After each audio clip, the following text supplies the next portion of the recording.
wabarakatuh. Alhamdulillahirabbil alamin wa bihi nasta'in ala umuri dunya waddin. Wassalatu wassalamu ala sayyidil mursalin wa imamil muttaqin. Qaid jibril muhajjalin nabiyuna Muhammadin sallallahu alaihi wasallam.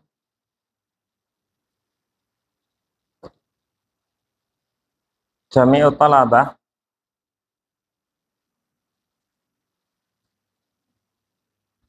Sore hari ini kita berkumpul lagi di masjid untuk talabul ilmi. Kita akan membaca lanjutan dari syarah hadits Arba'in An-Nawawi punya Syekh Muhammad bin Shalih Al-Utsaimin. Melanjutkan hadis yang pertama. Kita sampai pada min fawaid hadzal hadits. Kemarin faedahnya sudah belum? Sampai faedah berapa? 3. Apa faedah yang ketiga? Anjuran untuk ikhlas. Ya. Kemudian faedah yang keempat. Min fawaidil hadis husnu ta'limi Nabi sallallahu alaihi wasallam. Bagusnya cara mengajarnya Nabi Muhammad sallallahu alaihi wasallam. Jadi bagusnya cara menyampaikannya Nabi sallallahu alaihi wasallam, wa dzalika bitanwi'il kalam wa taqsimi. Yang mana beliau membagi ucapan-ucapan beliau. Li'annahu qala innamal a'malu binniyat. Bagaimana Nabi sampaikan, sesungguhnya amalan itu tergantung niatnya. Wa hadza lil amal wa innamal likulli imri'in ma nawa. Kemudian selanjutnya beliau sampaikan, dan sungguhnya seorang itu akan mendapatkan apa yang dia niatkan. Kemudian di antara juga keindahan cara mengajar Nabi, taqsimul hijrah ila qismaini. Nabi membagi hijrah itu ada 2 macam. Syar'iyyatun wa ghairu syar'iyyah. Hijrah secara syar'i dan hijrah bukan syar'i. Hijrah itu secara bahasa adalah berpindah, ya. Secara bahasa artinya apa? Berpindah. Ini suaranya kecil atau besar ini? Memang seperti ini. Kumat. Bukan ininya. Oh.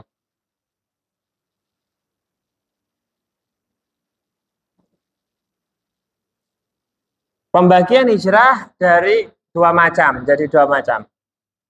Walidzalika yanbaghi lil muallim an la yusarridul masail ala talib yusardan li'anna hadha yunsi. Bal alaihi an yaj'alu usulan wa qawaidu wa taqidat li'anna dzalika aqrabu li thubutil ilm. Oleh karenanya pentingnya bagi seorang guru ketika mengajar tidak asal-asalan langsung menyampaikan, ya. Maka perlunya seorang guru ketika mengajar, menyampaikan ilmu, dia jelaskan secara perlahan, gamblang, sehingga orang yang mendengarkan atau muridnya tidak mudah lupa. Tidak mudah apa? Lupa. Amma antasarada alaihil masail fama asra an yunsaha. Karena kalau seorang guru langsung memberikan secara keseluruhan tanpa dirinci, itu akan mudah lupa. Kemudian yang kelima, min fawaidil hadis, di antara faedah hadisnya yang kelima, qarana Rasul sallallahu alaihi wasallam Allah taala bil wawi haitsu qala ilallahi wa rasulih. Rasulullah menggandengkan, mengikutkan antara dirinya dengan Allah Subhanahu wa taala, yaitu ilallahi wa rasulih. Dalam sabda beliau, faman kana hijratu lidunya atau yusibu amra'atin yang kahiha. Kemudian setelahnya, faman kana hijratu ilallahi wa rasulih, barang siapa hijrahnya kepada Allah dan Rasulnya. Walam yakul tsumma rasuluhu, bukan menyampaikan faman kana hijratuhu ilallahi tsumma rasuluh, tidak seperti itu. Tapi ilallahi wa rasulih, ma'ana rajulan qala lirrasul, padahal waktu itu laki-laki berkata kepada Nabi, Masya Allah wa syi'ta. Ada pernah yang mengatakan kepada Nabi, Masya Allah wa syi'ta, atas kehendak Allah dan kehendakmu. Maka sama Nabi ditegur, bal Masya Allah wahdah. Tidak, hanya Masya Allah saja. Yaitu atas kehendak siapa? Allah. Ya. Tapi kenapa di dalam hadis ini hijrahnya kepada Allah dan Rasulnya, bukan hijrahnya kepada siapa? Allah saja. Fal jawab, apa bedanya? Maka jawabnya, amma ma yata'allaqu bisyari'ah fa yu'abbiru anhu bil wawi li'anna ma sadara 'anil nabi minasyar'i kalladzi yasduru minallahi ta'ala. Ini kaidahnya bagus sekali dari Syekh Muhammad bin Shalih Al-Utsaimin. Kalau kaitannya dengan syariat yang Allah turunkan, hukum-hukum yang Allah tetapkan, maka itu tidak bisa lepas daripada Nabi Shallallahu Alaihi Wasallam. Karena syariat ini diturunkan Jibril kepada siapa? Rasulullah Shallallahu Alaihi Wasallam. Maka pakai wawu ataf, wawu. Sebagaimana Allah Subhanahu wa taala berfirman, "Wa may yuti'ir rasula faqad ata'a Allah." Barang siapa yang mentaati Rasul, maka sungguh dia taat kepada siapa? Allah. Jadi urusan syariat, siapa yang taat kepada Rasul itu sudah otomatis taat kepada siapa? Allah. Karena Rasulullah membawa syariat yang Allah turunkan. Gitu. Oleh karenanya tidak ada bedanya antara taat kepada Allah dan taat kepada Rasul. Ya. Taat kepada Allah melazimkan taat kepada Rasul. Demikian pula orang yang taat kepada Rasul melazimkan dirinya pasti taat kepada Allah. Wa amar umurul kauni, adapun perkara-perkara kauniyah. Kauni itu adalah apa ya? Alam yang terjadi di alam ini. Fala yajuzu an yuqrana ma'allahi ahadun bil wawi abadan. Maka tidak boleh disandarkan kepada selain Allah bersama dengan Allah. Li'anna kulla syai'in tahta iradatillahi ta'ala wa masyiatihi. Karena segala sesuatu itu berada di dalam kehendak Allah. Makhluk itu tidak punya kuasa.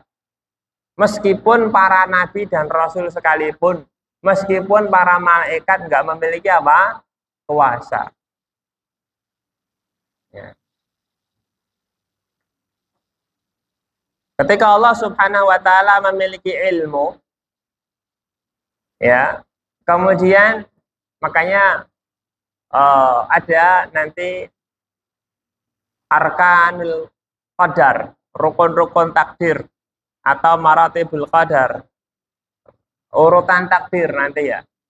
Sudah pernah dapat urutan takdir? Pernah? Yang di akidah ada. Yang pertama adalah ilmu Allah. Ilmunya Allah Subhanahu wa taala. Allah berilmu. Ya. Kemudian setelah itu Alkitabah, tulisan. Kemudian setelah itu adalah iradah. Terus kehendak Allah, Kemudian yang keempat baru ditakdirkan. Jadi urutan takdir, Allah punya apa tadi pertama? Ilmu. Jadi Allah sudah tahu sebelum kejadian itu terjadi. Allah sudah tahu sebelum makhluk ini diciptakan. Allah sudah tahu apa yang akan dilakukan manusia, makhluk semuanya besok hari, 2 hari berikutnya, 100 tahun berikutnya, sampai selesai kiamat. Namanya ilmu. Setelah Allah punya ilmu itu, memang ilmu Allah itu sudah azali. Sejak zaman dahulu sudah ada. Ya. Setelah itu apa? Alkitabah. Apa alkitabah? Tulisan. Maka ilmu Allah itu ditulis di Lauhul Mahfuz, di dalam catatan takdir. Maka para ulama berbeda pendapat. Makhluk apakah yang pertama kali Allah ciptakan? Arsy atau kolam? Makhluk apakah yang Allah pertama ciptakan itu berbeda pendapat antara apa tadi? Arsy, sehingga sana Allah, dengan kolam. Ya. Karena disampaikan dalam hadis, yang pertama kali Allah ciptakan adalah kolam. Kemudian Allah perintahkan kolam ini, uktub bimaqadiril kulal khalaik. Wahai kolam, tulislah takdir yang akan terjadi nanti. Maka si kolam ini nulis takdir. Oh, nulis takdir. Dan takdir ini ditulis sebelum 50.000 tahun penciptaan bumi. Jadi ini kolam ini nulis terus. Setelah itu, maka tertulislah di yang namanya apa? Lauhul Mahfuz, takdir manusia. Setelah itu Allah punya iradah, keinginan di dalam takdir tadi. Setelah punya keinginan, diperintahkanlah para malaikat untuk melaksanakan keinginan Allah Subhanahu wa taala sehingga terjadilah takdir di dunia ini. Ya. Oleh karenanya, takdir itu malaikat mendapatkannya dari Allah Subhanahu wa taala lewat perintah siapa? Allah. Allah memerintahkan, jadikanlah seperti ini, seperti ini. Dari tanggal ini sampai tanggal sekian, waktu ini sampai zaman besok. Nah, Allah berikan itu perintah kepada malaikat. Oleh karenanya, ada makhluk pencuri berita.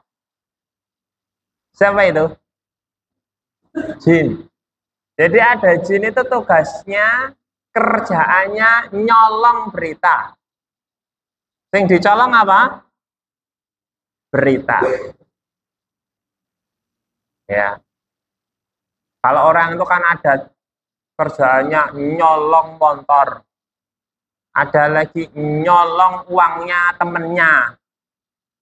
Ada lagi ngambil barang temennya. Ada. Ya. Itu nanti urusannya di akhirat. Di dunia enggak konangan, tapi di akhirat. Maling motor, maling yang lainnya. Lah, Allah Subhanahu wa taala sampaikan firman-Nya kepada malaikat. Malaikat itu ketakutan. Ya, suaranya firman Allah itu seperti gemerincingnya rantai yang dipukulkan di atas batu. Ya. Kemudian malaikat semua ketakutan. Setelah itu para malaikat bertanya-tanya, saling bertanya, apa yang telah disampaikan oleh Tuhan kalian, yaitu Allah. Maka disampaikan sesungguhnya begini. Nah, akhirnya malaikat yang di atas itu menyampaikan berita kepada malaikat yang bertugas untuk mengatur alam. Nah, itu ada jin yang apa? Nguping. Jin yang nguping di atas langit sana. Setelah dapat berita, kata seorang sahabat, jin itu seperti ini. Jadi bertumpuk-tumpuk antara langit 1, 2, 3, 4, 5, 6, 7. Yang atas ini dapat berita dari atas langit akan ada kejadian tahun ini demikian, langsung disampaikan kepada jin bawahnya. Jin bawahnya disampaikan kepada berikutnya. Ini namanya estafet. Tahu estafet kan ya? Kemudian yang lolos, jin yang terakhir akan dikabarkan kepada pasukannya berupa dukun. Ditiupkan di dalam telinga-telinga dukun, ucapannya jin itu seperti ayam berkokok. Ya terus surat dukunnya kerungunya petok-petok, bukan kayak gitu. Nah, dijuallah sekarang sama dukun ini, beritanya dijual kepada orang-orang yang datang kepadanya. Dia memberikan satu berita kebenaran, ditambahkan 100 kedustaan. Jadi manusia yang paling berdusta di muka bumi itu dukun. 1 kali benar, 100-nya dusta. Kemudian disampaikan oleh Rasul SAW, tetapi sekarang Allah menempatkan para malaikatnya untuk memanahi jin-jin itu. Jin-jin yang maling berita. Ya, dipanah, mau maling dipanah. Ya, ada yang dilempari pakai meteor. Makanya Allah Subhanahu wa Ta'ala ciptakan bintang itu fungsinya diantaranya paling besar 2. Allah berfirman gimana?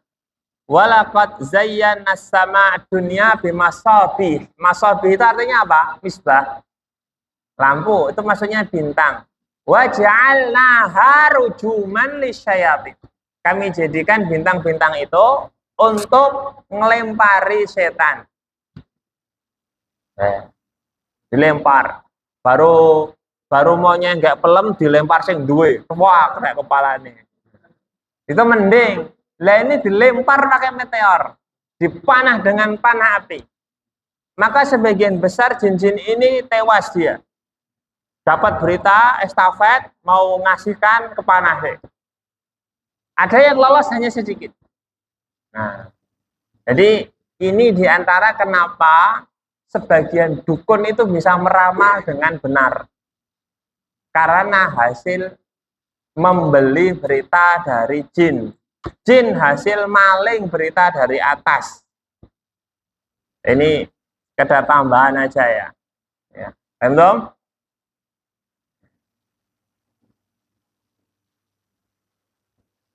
Ya ini perkara yang terjadi di muka bumi ini tidak ada sangkut pautnya dengan makhluk. Semuanya atas kehendak siapa? Allah. Fa'idha qala qail, maka apabila ada orang yang mengatakan hal yanzilul mataru ghadan, apakah besok turun hujan? Jawabnya gimana? Faqila fil jawab, maka kalau ada yang mengatakan Allahu wa rasuluhu a'lam, fahadha sahih li'anna hukmar rasul sallallahu alaihi wasallam fil umur syar'iyyah hukmullahu ta'ala. Kalau Afwan. Saya bacanya salah. Ternyata tak baca bawahnya. Faqil Allah wa rasulu a'lam fahada khata'. Kalau orang jawabnya besok hujan apa enggak? Terus jawabnya Allah dan Rasulnya yang lebih tahu. Benar apa salah? Salah. Kenapa? Li'anna Rasulullah laisa indahu ilmun hada. Karena Rasul nggak punya ilmu tentang urusan gaib, urusan pengaturan alam, nggak punya. Ya, maka jawabannya yang benar apa? Allahu a'lam atau wallahu a'lam. Idza qila atau idza qala hal hadza haramun am halal? Terus kalau kalian ditanya, ini halal apa haram? Ini halal apa haram? Fal jawab Allah wa rasuluhu a'lam. Maka terus kalian nggak tahu hukumnya, terus ngomong Allah dan Rasulnya yang lebih tahu. Benar apa enggak? Hah? Benar. Karena ini kaitannya dengan hukum syariat, halal, haram. Itu hukum apa? Sementara hukum syariat diturunkan kepada Rasulullah. Li'anna hukmar rasuli fil umuri syar'iyyah hukmullahi ta'ala. Karena hukum Rasul urusan syariat sama halnya dengan hukum yang Allah tetapkan. Sebagaimana Allah berfirman, "May yuti'ir rasula faqad ata Allah." Barang siapa yang ini kayaknya yang bermasalah ininya Pak, nih sananya. Ini terlalu ngoyo nih Ustaznya. Barang siapa yang taat kepada Rasul, maka sungguh dia taat kepada siapa? Allah Subhanahu wa ta'ala.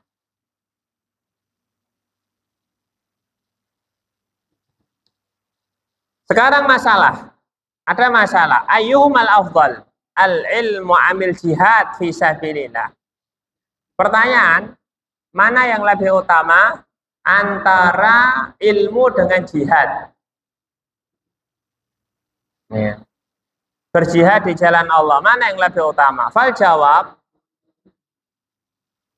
al-ilmu min haitsu huwa ilmun afdal minal jihad fi sabilillah. Ilmu, kalau dari segi ilmu, itu lebih utama daripada jihad di jalan Allah. Li'anna nasa kulluhum muhtajuna ilal ilm. Kenapa? Karena semua manusia itu butuh yang namanya ilmu. Makanya yang namanya ilmu itu pertama kali yang diminta Nabi Shallallahu Alaihi Wasallam di dalam doa-doa beliau, Allahumma inni as'aluka ilman nafi'a. Dan ilmu ini adalah perintah yang Allah berikan kepada Nabi untuk meminta tambahan. Rabbi zidni, tidak ada. Rabbi zidni malan, Rabbi zidni waladan, Rabbi zidni zaujatan. Nah, ada. Tapi Nabi diperintah oleh Allah untuk meminta apa? Tambahan ilmu.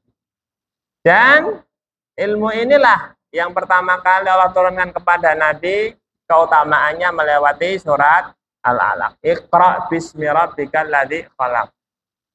Ya, khalaqal insana min 'alaq. Iqra wa rabbukal akram.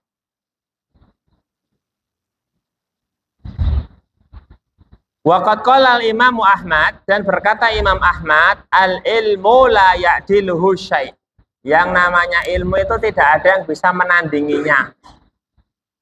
Liman sihhati niyah, untuk orang yang baik niatnya. Jadi orang yang punya ilmu itu tidak bisa ditandingi dengan apapun selama dia niatnya baik dalam mencari ilmu. Niatnya untuk mengangkat kebodohan dalam dirinya, niatnya untuk mengangkat derajat dalam dirinya di sisi Allah, niatnya nanti untuk didakwahkan kepada orang-orang. Contoh, seandainya antum di sini belajar menghafal Al-Quran, menghafal hadits, belajar bahasa Arab, nahwu sharaf. Aku besok nggak mau jadi ustadz, aku besok nggak mau jadi guru, nggak apa-apa, boleh, nggak dilarang, nggak larang, nggak dipaksa untuk jadi guru dan ustadz. Yang paling penting antum nanti harus berdakwah. Ya, antum sudah banyak hafal firman Allah, banyak hafal hadis Nabi, maka tugasnya apa? Berdakwah, ya. Berdakwah. Orang jualan bakso sambil dakwah bisa enggak? Bisa. Orang jadi petani sambil dakwah bisa enggak? Sangat bisa. Mau contoh? Nah, ya. Ada yang punya sawah, terus dikasih sama orang tuanya, nih bagianmu, Umar. Oh ya, sama Umar digarap sawahnya, tanduri padi. Ya. Terus sampingnya punya tetangganya juga dibikin padi. Habis itu setiap kali mau tanam, si tetangganya si Umar ini naruh makanan. Ada telurnya, ada bunganya, ada serabinya, ada apa lagi? Nasi goreng oleh Mas Ari. Ada uangnya. Oh.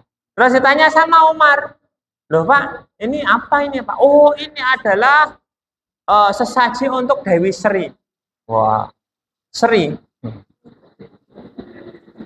Iya, di dalam Hindu, Jawa, yang namanya Dewi Sri itu adalah Dewi kesuburan.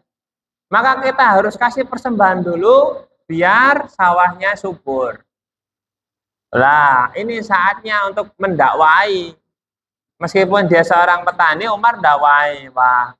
Itu tuh sebetulnya tidak boleh, Pak. Ya, kita minta itu hanya kepada Allah. Tidak perlu, apalagi itu minta kepada Dewi. Dewi itu adalah sesembahannya umat Buddha, umat Hindu. Kalau kita Islam, Allah perintahkan kepada kita, ud'uni astajib lakum, mintalah kepadaku tak kabulkan. Wa idza sa'alaka ibadi anni fa inni qarib ujibu da'wata da'i idza da'an. Wahai Nabi Muhammad, apabila ada hambaku yang bertanya kepadamu tentang diriku, katakan aku ini dekat, aku kabulkan doa orang-orang yang minta apabila dia berdoa padaku. Bisa enggak dakwah kayak gitu? Bisa. Nah, kalau enggak mondok, enggak belajar Quran, belajar hadis, ya enggak bisa. Malah ikut-ikutan. Wah ya, nggon namun ndok, sesuk nggon aku tak gaweke ingkung. Nah, kowe ndoke aku ingkung, kok dewine lebih kecenderung ke saya, malah gitu. Nah. Punya dia ndok poyo, aku tak gawe ndok banyak yang gede. Jadi ilmu itu tidak bisa ditandingi dengan apapun. Nah, Imam Syekh Muhammad bin Shalih Al-Utsaimin itu punya kitab namanya Kitabul Ilmi. Ya, di sana disebutkan tentang keutamaan ilmu. Ilmu itu akan menjagamu. Kebalikannya, kalau harta kamu yang menjaganya. Gitu. Ilmu itu akan meninggikan derajatmu. Ilmu itu akan menjadikan kamu punya banyak teman. Sementara harta menjadikan kamu punya banyak musuh. Banyak banget itu. Ya. Wala yumkinu abadan an yakuna jihad fardu ainin liqauli ta'ala. Dan tidak mungkin selama-lamanya, kata beliau, jihad itu menjadi fardu ain. Fardu ain itu artinya setiap individu wajib berjihad. Kenapa? Karena Allah telah berfirman, wa makanal mu'minuna liyanfiru kafah, dalam surat Taubah. Falau kana fardu ainin la wajaba 'alal jamil muslimin falaula nafara min kulli firqatin minhum ta'ifah. Demikian juga liyatafaqahu fiddin. Ini menunjukkan bahwa jihad itu hukumnya bukan fardu ain, tetapi fardu kifayah.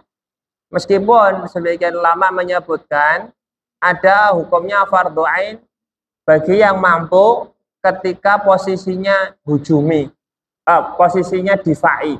Jadi di jihad itu ada dua, hujumi dan difai. Hujumi itu nyerbu, nyerang. Ya, kalau difai membela bangsa dan tanah air.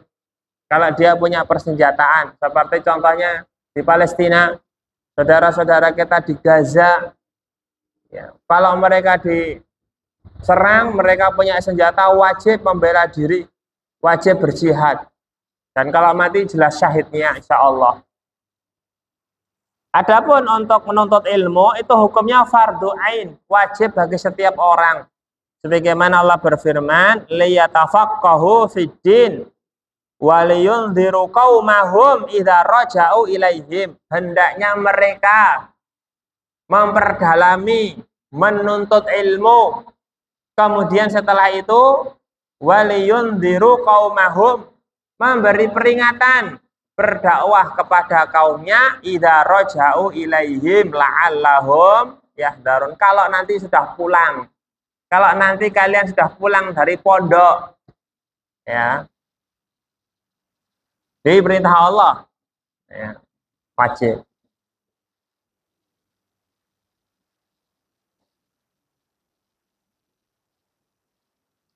Kemudian walakin ikhtilaful fa'il wa ikhtilaful zaman qad naqulu li sahsin al afdalu fi haqqikal jihad. Tetapi jamaah rahimakumullah, ketika ada perbedaan waktu, demikian juga perbedaan pelaku, maka bisa jadi jihad itu lebih utama. Ya, bisa jadi jihad lebih utama daripada ilmu. Fa idza kana syuja'an qawiyan nasyitan. Contohnya jika ada seorang yang pemberani, kuat, pintar bela diri, ya. Walaisa bidzak adzaki, terus dia itu tidak punya kecerdasan. Suruh ngapal berat. Ya, suruh ngomong itu enggak pinter, tapi awake keker, kendel, ya. Berani, gagah berani. Nah, model seperti ini kata beliau, fal afdalu lahul jihad. Orang yang seperti ini lebih utama untuk berjihad. Karena kemampuan orang beda-beda. Ada orang yang sekali menghafal, hafal. 2 kali membaca ayat, hafal. 3 kali hafal. Ada yang 30 kali baru hafal. Ada yang 300 kali baru hafal. Kekuatan beda-beda. Semua punya keutamaan masing-masing. Yang dikaruniai kecerdasan, dia cepat hafal Al-Quran. Yang kurang cerdas, maka dia mengulang-ulang bacaan Al-Quran dapat pahala. Ya. Kemudian saya nasihatkan, ya, anak-anakku semuanya, kalian kalau yang biasa-biasa saja kemampuan hafalannya, jangan ikut-ikutan temanmu yang cerdas. Ada yang 2 kali, 3 kali, ada yang cuma duduk sebentar dia sudah satu muka. Jangan ngikut-ngikuti duduk sebentar. Ya. Paham enggak? Sama kayak orang keluar rumah, kerja 2 jam, dapat 500.000. Terus ente ikut-ikutan keluar 2 jam, blongo prandegayan. Enggak dapat apa-apa. Ya harus kerja keras. Jangan ngikuti orang yang punya kecerdasan, punya kemampuan. Ya.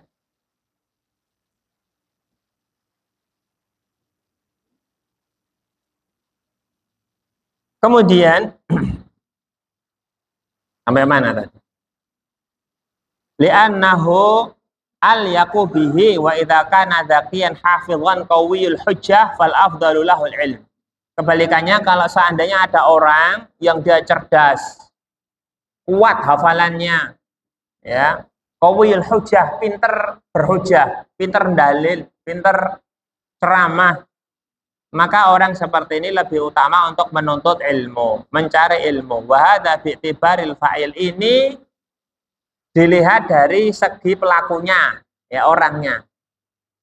Ama bi'tibari zaman, adapun kalau dilihat dari sisi waktunya, fa innana idza kunna fi zamanin kathura fihil ulama wahtajatil thughur ila marabitin fal afdalul jihad.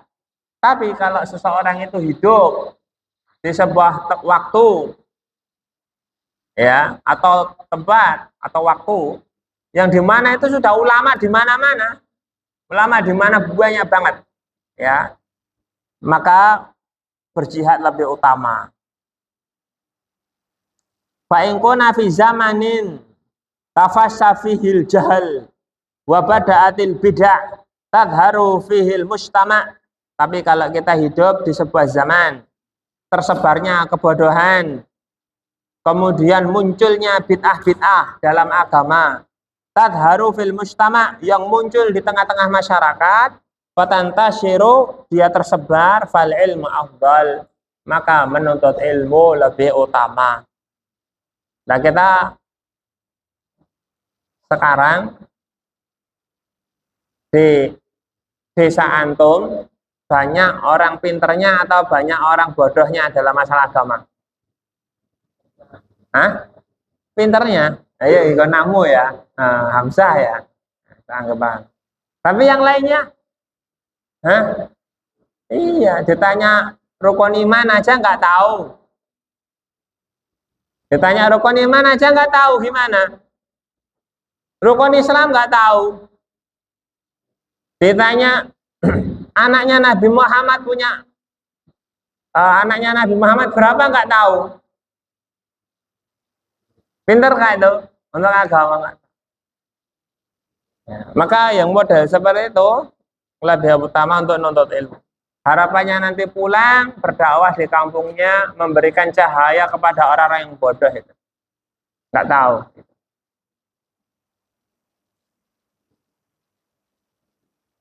Fahunaka salah satu umurin tahattama ala talabil ilm. Ya, ada 3 hal yang sangat ditekankan untuk nuntut ilmu. Ada 3 kondisi di mana antum itu wajib nuntut ilmu. Yang pertama, bid'un bada'at tadharu syururuha. Ketika kebid'ahan itu muncul, nampak menjadi keburukan, sudah sangat tersebar di tengah-tengah masyarakat. Ingat ya, kaidah bid'ah. Banyak kaum yang alergi dengan ucapan bid'ah. Padahal pertama kali yang menyebut bid'ah itu siapa? Yang pertama kali mengucapkan kalimat bid'ah itu siapa? Rasulullah. Kullu bid'atin dhalalah itu siapa? Yang menyebutkan Rasulullah. Bid'ah itu hanya berlaku urusan apa? Agama. Kaidahnya begini ya. Kaidahnya nanti kalian bisa cari contoh sendiri-sendiri. Sebabnya ada di zaman Nabi. Ya. Sebabnya ada di zaman Nabi. Kemudian tidak ada penghalang untuk melakukannya. Yang ketiga, Nabi mampu melakukannya. Tetapi Nabi tidak lakukan. Tak ulangi ya. Sebabnya ada di zaman Nabi. Kemudian Nabi mampu melakukannya. Tetapi Nabi tidak apa? Melaksanakan hal itu. Dan tidak ada penghalang. Ya, tidak ada penghalang. Paham enggak? Siapa yang bisa ngasih contoh? Kata Kevin, tahlilan. Tahlilan. Sebabnya apa, Pin? Kematian. Pintar. Ada enggak kematian di zaman Nabi? Ada enggak kematian di zaman Nabi? Khadijah radhiyallahu ta'ala anha meninggal. Hamzah meninggal. Para sahabat yang ikut perang Uhud banyak yang meninggal. Iya kan? Sebabnya apa? Meninggal. Kemudian kira-kira Nabi mampu enggak di waktu itu mengumpulkan sahabat, ayo semua ke sini kita baca Yasin bareng-bareng. Bisa enggak Nabi? Mampu enggak? Mampu. Tetapi tidak dilakukan Nabi. Paham enggak? Dan tidak ada penghalang. Tidak ada penghalang. Bantu? Ada lagi yang bisa kasih contoh?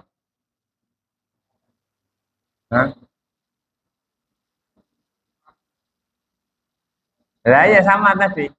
Sama sudah, mirip. Taraweh, ngawur ente. Taraweh itu Nabi lakukan.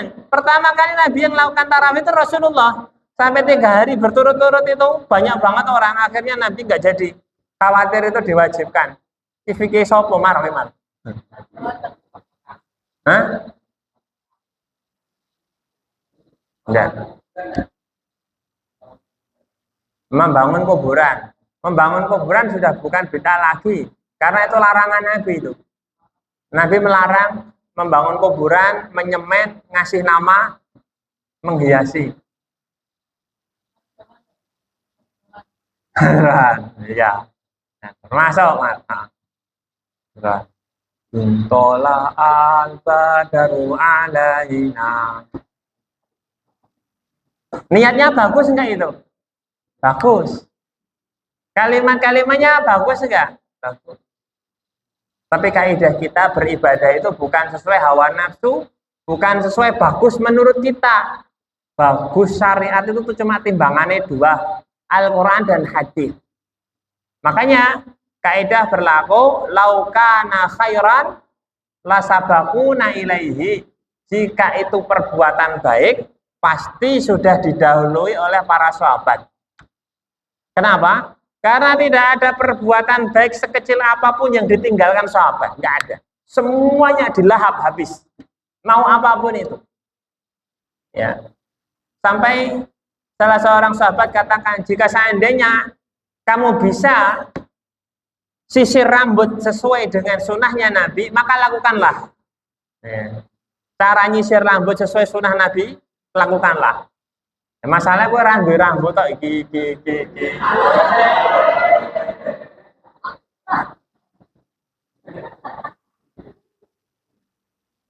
Ya Pak ya.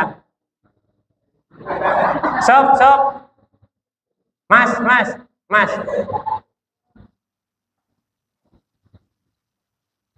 Wis tahu ya. Jelas ya. Nah, apabila bid'ah itu sudah merebak, maka kewajiban kita thalabul ilmi menjaga diri. Dan jangan anggap yang namanya bid'ah itu sepele. Konsekuensi orang yang melakukan kebid'ahan nanti diusir dari telaganya Nabi. Diusir. Orang-orang akan berbondong-bondong cari telaga Rasulullah untuk minum dari telaganya. Kata Nabi, ma'uhu abyadu minal laban wa ahla minal asal man syariba minhu lam yatma abada.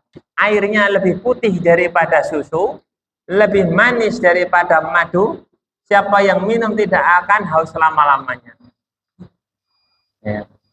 Terus ada kelompok-kelompok datang pengen minum air telaga itu. Terus diusir sama malaikat penjaga telaga. Lunga, hus. Nabi SAW melihat itu. Nabi protes. Loh, kenapa engkau usir malaikat? Bukankah itu umatku, kenapa kau usir? Apa kata malaikat? Innaka la tadri bima ahdatsa min ba'dik. Wahai Nabi, karena engkau tidak tahu apa yang terjadi setelah engkau meninggal dunia. Mereka melakukan ritual yang tidak pernah kau contohkan. Mereka lakukan perbuatan yang tidak pernah engkau lakukan. Yaitu yang disebut apa tadi? Bid'ah. Ya.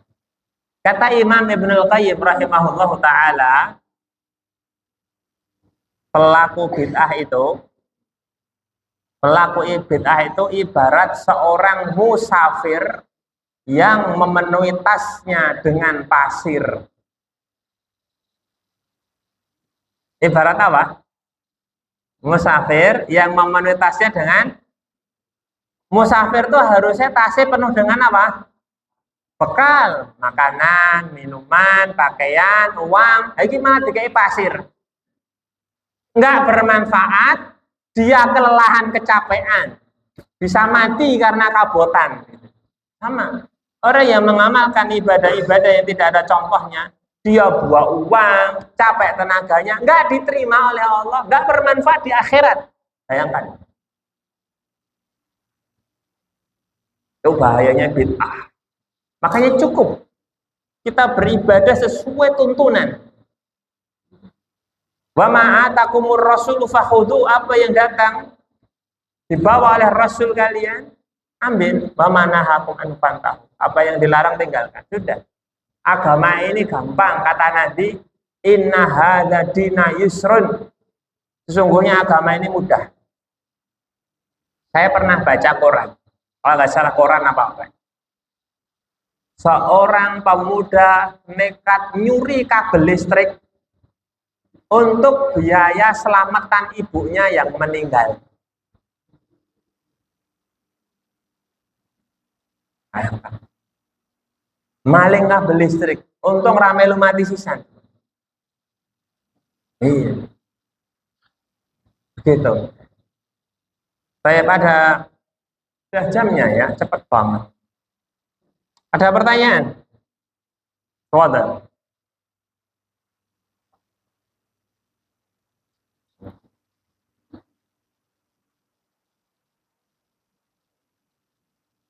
Nggak ada, Peter kabeh ya.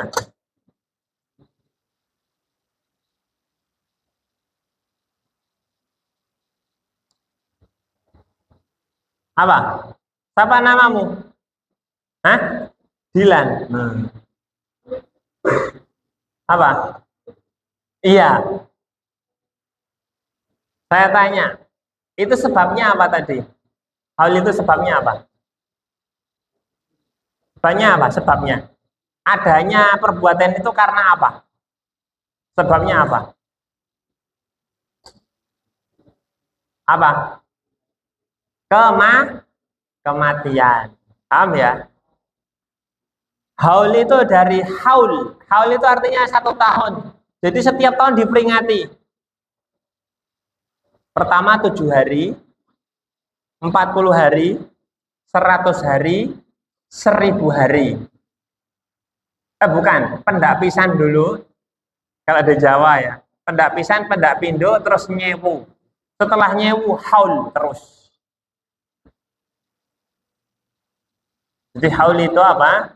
Peringatan kematian. Kembali kaidah tadi, di zaman Nabi ada enggak kematian? Ya. Setelah itu para sahabat melakukannya enggak? Tanya pertanyaannya. Ulama yang paling top sekarang ini, yang ada di hidup di zaman kita ini, dengan Imam Syafi'i, alim mana? Dengan Imam Ahmad, alim mana? Dengan Imam Malik, alim mana? Dengan Abu Hanifah, alim mana? Abu Hanifah kan ya? Mereka enggak melakukannya. Itu baru sekelas imam yang 4. Belum para sahabat. Para sahabat ini gurunya tabi'in. Sahabat ini murid langsung dari Rasulullah. Mereka yang paling paham agama, paling paham cara beribadah, paling paham bagaimana cara meraih ibadah, meraih pahala. Enggak melakukan. Kira-kira ibadah kita di zaman ini yang dilakukan kebanyakan orang terus tidak dilakukan oleh para sahabat, nilainya bagaimana? Ya, lebih paham mana antara sahabat dengan ulama sekarang ini? Makanya Abdullah bin Mas'ud katakan, kullu bid'atin dolalah wa in yarauhan nasu hasanatan. Semua bid'ah adalah sesat meskipun manusia menganggap itu baik. Entah, semua bid'ah itu kesesatan meskipun manusia semua menganggap baik.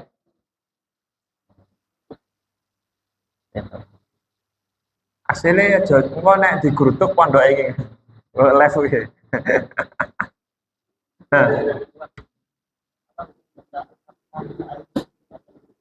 Apa? Membaca Al-Fatihah di hadapan kuburan. Niatnya untuk apa? Hah? Mendoakan. Ini ada khilaf ya. Khilaf para ulama apakah kirim Al-Fatihah itu sampai atau tidak.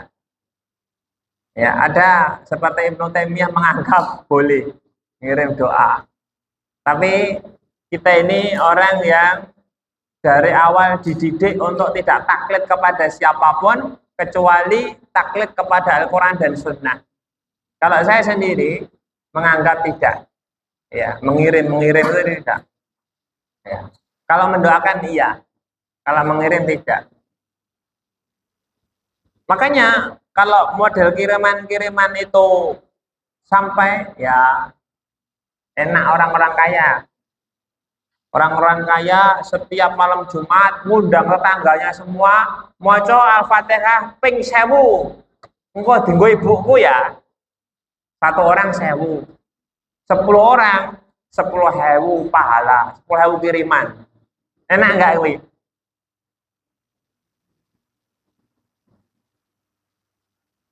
Maka kaidahnya Nabi enggak ngamalkan, sahabat enggak ngamalkan, imam yang pan enggak ngamalkan, enggak usah diamalkan. Selesai. Mau kiai kita ngomong, mau guru kita ngomong, enggak ada dalilnya, enggak ada salafnya, sudah enggak usah dikerjakan. Sudah enak agama. Nabi sampaikan inna hadza dina yusrun, agama ini gampang mudah. Nanti ada langsung komatai. Ada lagi?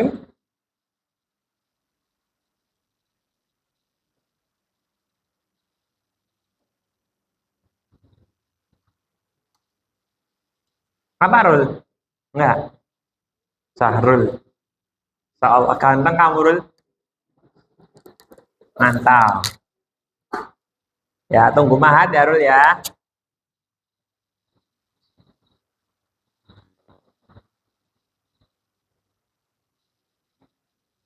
Ada lagi?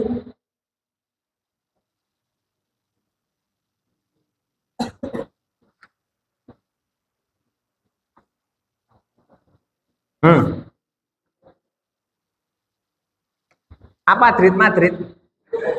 Hah? Apa? Apa? Duduk di kuburan. Apa hukumnya? Hukumnya haram.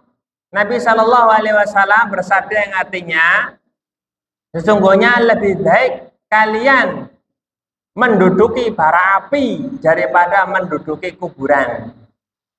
Jadi kalau suruh pilih duduk kuburan, apa pilih duduk nenggon mawa sing nggon ngepeti sate, mending duduk sing nggon sate itu loh.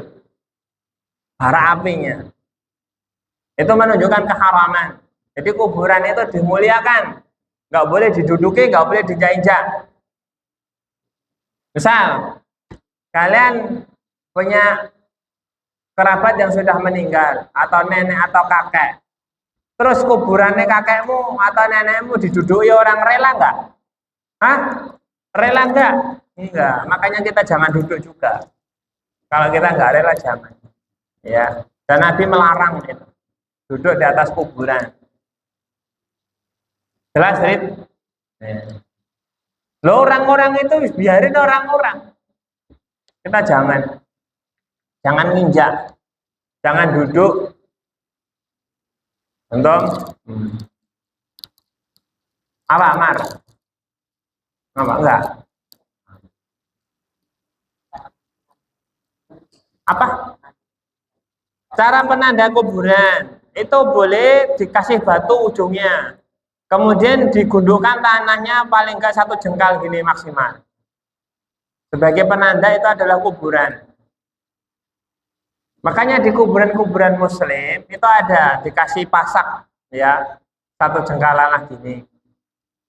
Kalau di kuburan Muslim yang terkenal kan sini kan area Polokarto sana, itu dikasih nomor, nggak ada namanya tapi nomornya. Ya, anak terakhir ke sana ya nguburin boleh anak nomornya 909, 909. Polokarto sana, Peponang. Nggak tahu sekarang sudah 1000 berapa.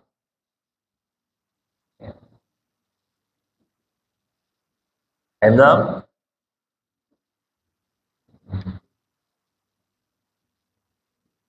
Sudah? Apa Sen? Enggak. Saya barangkali ini yang bisa. Belum ya, sebetulnya masih banyak. Tadi ya, kapan seorang menuntut ilmu? Tak sampaikan dulu ada 3 kan tadi. Yang pertama, kalau bid'ah itu sudah muncul dan tersebar kemana-mana. Yang kedua adalah al-ifta'u bi ghairi ilmin, banyaknya fatwa tanpa ilmu. Orang berfatwa tanpa ilmu. Apa hukum ini boleh, padahal itu haram. Padahal itu enggak boleh. Ya. Yang ketiga, jadalun katsiran fi masaili bi ghairi ilm. Banyaknya jidal, banyaknya debat dalam masalah-masalah yang banyak, yang besar tanpa ilmu. Ini juga wajib kita menuntut ilmu. Ya. Sehingga kita bisa mengcounter diri kita atau mengcounter omongan orang dan memprotek atau melindungi diri kita. Saya barangkali ini yang bisa kita sampaikan. Jami'ul talaba. Aku luka lihada. Subhanakallahumma wa bihamdika asyhadu an la ilaha illa anta astaghfiruka wa atubu ilaik. Assalamualaikum warahmatullahi wabarakatuh.